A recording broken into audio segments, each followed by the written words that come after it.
Hallelujah. आप सभी को जय मसीह की। आज मैं आपके लिए ईस्टर के विषय एक महत्वपूर्ण संदेश लेके आई हूँ कि ईस्टर क्यों मनाया जाता है और इसका क्या अर्थ है। तो मेरे प्रियो, ईस्टर का अर्थ है पुनरुत्थान अर्थात पुनः जी उठना, जो केवल प्रभु यीशु मसीह का ही हुआ। बाइबल बताती है कि प्रभु यीशु मसीह शुक्रवार के दिन क्रूसीफाई हुए, मारे गए, गाड़े गए और तीसरे दिन अर्थात रविवार के दिन जी उठे, जिसे हम ईस्टर संडे भी कहते हैं। और इसके ऐतिहासिक सबूत भी है, क्योंकि प्रभु यीशु मसीह तीसरे दिन मुर्दों में से जी उठे। इसी दिन को मसीह समुदाय ईस्टर संडे के रूप में भी मनाते हैं। बहुत से लोग तो यह कहते हैं कि यह सत्य नहीं है, क्या कोई मरकर भी दोबारा जी उठता है? तो उन्हें हमारा उत्तर है हाँ, हमारा प्रभु यीशु मसीह मर के मुर्दे में से जी उठा और वह आज भी जीवित है। यह कोई काल्पनिक कथा नहीं, यह सत्य है जिसे हम बाइबल के वचनों से स्पष्ट भी करते हैं। यीशु मसीह के पुनः जी उठने की भविष्यवाणी पहले ही बाइबल में पुराने नियम के कुछ पुस्तकों में की जा चुकी है, जो यह सिद्ध भी करती है कि यीशु ही प्रभु है और वही मौत पर जयवंत परमेश्वर है। मेरे प्रियो, प्रभु यीशु मसीह जगत में आया जगत का पाप उठाने, जिससे जगत में दंड की आज्ञा ना ही मनुष्य तो पाप के कारण मृत्यु दंड पहले ही पा चुका था और स्वर्ग का अधिकार भी खो चुका था, परंतु परमेश्वर दयालु है, करुणा निधान है। उसने अपने योजना में जब मनुष्यों को सृजा तो वह उसके पापों के द्वारा आए दंड का उपाय पहले ही कर चुका था। प्रभु यीशु मसीह मनुष्य के रूप में पृथ्वी पर जिया और उनसे संसार के सभी पापों पर विजय पाई। वह पाप में नहीं गिरा, परंतु उसे फिर भी क्रूस को मृत्यु सहित पड़ी, क्योंकि उसने जगत का पाप अपने ऊपर उठा लिया था।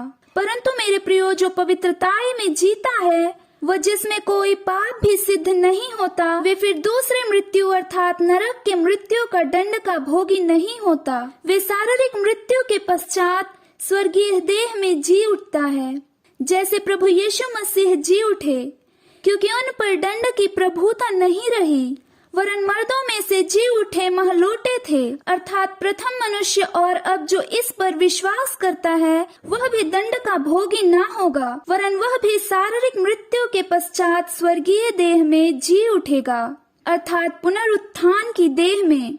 इसे आप 1 कुरिन्थियों अध्याय 15 के 36 से 56 वचन में विस्तार से पढ़ सकते हैं।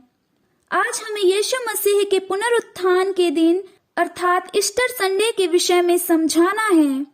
बाइबल स्पष्ट करती है मेरे प्रियो कि प्रभु यीशु को जब कब्र में रखा गया तब वहां कब्र के आगे एक बड़ा पत्थर भी रखा गया, परंतु जब सप्ताह से पहले दिन अर्थात रविवार को मरियम मकदली कब्र को देखने आई तो उसने वह भारी पत्थर कब्र से हटा हुआ पाया। तब जब वह कब्र से भीतर गई तब उसने वहां स्वर्गदूतों को पाया और वह बहुत घबरा गई। और तब सर्वदूत ने उन्हें कहा कि चकित मत हो, तुम यीशु नासरी को जो क्रूस पर चढ़ाया गया था ढूंढती हो, वह जी उठा है, यहाँ नहीं है। देखो, यही वह स्थान है जहाँ उन्होंने उसे रखा था। हालेलुया। और यह सत्य है भाइयों बहनों कि यीशु वहाँ कब्र पर नहीं थे, वहाँ केवल वह कपड़ा रखा था जिसे यीशु मसीह को लपेट कर रखा गया था, क्योंकि यीशु मसीह तो प्रभु है। वह उस घड़ी जी उठे थे। तब प्रभु यीशु मसीह को मरियम ने वहाँ खड़े देखा। तब यीशु मसीह ने मरियम से कहा, हे नारी, तू क्यों रोती है, किसको ढूंढती है? क्योंकि तब तक मरियम पहचान ही नहीं सकी थी प्रभु यीशु मसीह ही है। ये तब प्रभु यीशु मसीह ने खुद को मरियम पर प्रकट किया। तब मरियम ने यह समाचार बाकी दूसरे चेलों को भी दिया कि यीशु मसीह मुर्दों में से जी उठा है। और बाइबल यह बताती है कि यीशु अपने जी उठने के पश्चात 40 दिन 40 रात तक अपने चेलों के बीच में और उस स्थान में बहुत से लोगों के बीच में रहे। फिर उसके पश्चात जीवित स्वर्ग में उठा लिए गए। जिस दिन प्रभु यीशु मसीह कब्र में से अर्थात मुर्दों में से जी उठे थे, वही है ईस्टर डे अर्थात पुनरुत्थान का दिन, जो पाप पर विजय, बुराई पर अच्छाई का, मृत्यु पर जय का दिन है।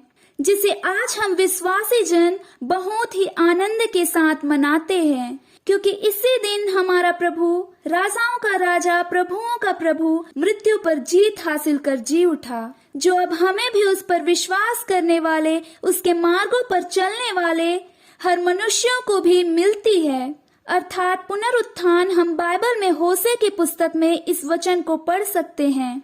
अध्याय 6 के दूसरे वचन में यह लिखा है कि 2 दिन के बाद वह हमको जिलाएगा और तीसरे दिन वह हमको उठाकर खड़ा करेगा, तब हम उसके सम्मुख जीवित रहेंगे।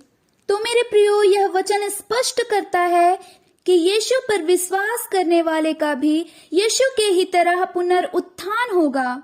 और यीशु के जी उठने का वचन बाइबल में यह स्पष्ट करता है कि पहला कुरिन्थियों अध्याय 15 के 3 से 8 में यीशु मसीह हमारे पापों के लिए मर गया और गाड़ा गया और पवित्र शास्त्र के अनुसार तीसरे दिन जी भी उठा, जिसे ईस्टर डे कहते हैं। और वह 500 से अधिक लोगों को जी उठने के बाद दिखाई भी दिया। मेरे प्रियो, यह एक्सप्लेनेशन तो केवल उनके लिए है जो विश्वास ही नहीं करते कि यीशु मसीह मुर्दों में से जी उठे हैं, परंतु जो विश्वास करते हैं उन्हें किसी सबूत की नहीं, वरन केवल यीशु की ही जरूरत है, केवल यीशु की ही आवश्यकता है।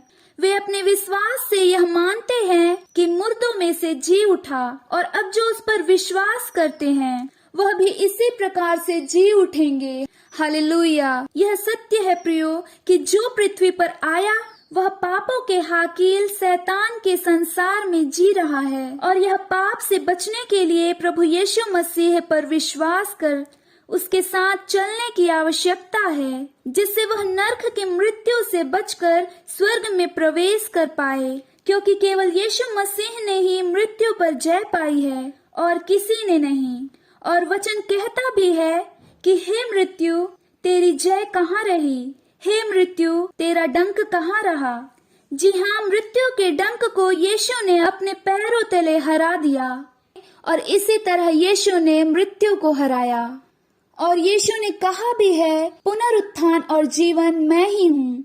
जो कोई मुझ पर विश्वास करता है वह यदि मर भी जाए तो भी जिएगा। यह प्रभु यीशु ने अनंत काल के जीवन के विषय कहा है कि मनुष्य मुझ पर विश्वास कर अनंत काल तक जिएगा। मेरे प्रियो, यीशु ने क्रूस की मृत्यु अपनी इच्छा से स्वीकार की थी, जिससे हम जीवन पाएं, और वह स्वयं अपनी इच्छा से ही तीसरे दिन जी उठा, अर्थात ईस्टर डे के दिन। यीशु तो खुद को क्रूस की मृत्यु से बचाने में भी सामर्थ्य था, परंतु ऐसा कर मृत्यु को कैसे जीत पाता? मृत्यु पर जय पाने के लिए यह करना आवश्यक था, ताकि वह शैतान को हरा सके और बहुतों को अपनी ओर खींचकर उस नरक के मृत्यु से भी बचा सके।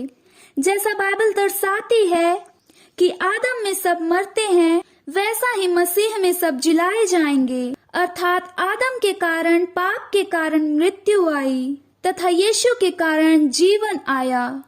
यीशु प्रभु तीसरे दिन जी उठा, इसे ही ईस्टर अर्थात पुनरुत्थान का दिन कहते हैं। प्रभु यीशु ने यह प्रकाशित वाक्य 1 अध्याय और 18 वचन में, मैं मर गया था और अब देख मैं युगानुयुग जीवित हूँ, और मृत्यु और अधोलोक की कुंजियां मेरे ही पास है। हालेलुया! जी हाँ मेरे प्रियो, प्रभु यीशु मसीह के पास ही सभी अधिकार है। जो प्रभु में सो गए हैं उन्हें भी स्वतंत्र करने का, उन्हें भी जिलाने का। मेरे प्रियो, जिसके पास चाबियां हैं केवल वही अधिकारी है, और वह केवल यीशु मसीह ही है। पुनरुत्थान का ईस्टर का दिन बहुत ही आनंद का दिन है, यह मसीहों के लिए, क्योंकि इस दिन ही हमारा प्रभु मृत्यु को हराकर जी उठा था और अब वह युगानुयुग जीवित है। इसी प्रकार जो उस पर विश्वास करता है वह भी उठेगा, और मृत्यु से ही नहीं वरन पृथ्वी के जीवन में भी हर तकलीफ से बाहर आकर वह जी उठेगा। चाहे मनुष्य का जीवन बीमारी में हो, कंगाली में हो या निराशा में हो, किसी प्रकार से मरा हुआ हो, वह यीशु मसीह पर विश्वास कर जी उठेगा। उसका भी पुनरुत्थान संभव है प्रभु यीशु के नाम में। और यह ईस्टर डे एक ही दिन नहीं है, तो हमें यीशु प्रभु के इस ईस्टर संडे को आनंद के साथ, जय जयकार के साथ, उत्साह के साथ उसकी स्तुति करके मनाना है और इस विश्वास के साथ कि यीशु मुर्दे में से जी उठा है, वह मौत पर विजय परमेश्वर है और हम भी उसके साथ जिलाए जाएंगे और अनंत काल तक ना मरेंगे। तो मेरे प्रियो, आप सभी ईस्टर डे को प्रभु की स्तुति के साथ, धन्यवाद के साथ और जय जयकार के साथ मनाएं, क्योंकि यीशु मसीह राजाओं का राजा, प्रभुओं का प्रभु, यीशु मसीह मुर्दों में से जी उठा है और वह सर्वदा जीवित है। और आप इस दिन का महत्व दूसरों को भी बांट सकते हैं ताकि वह भी नरक की मृत्यु से बचकर स्वर्ग के अनंतकालीन जीवन में प्रवेश कर पाएं। Happy Easter. Hallelujah. God bless you all.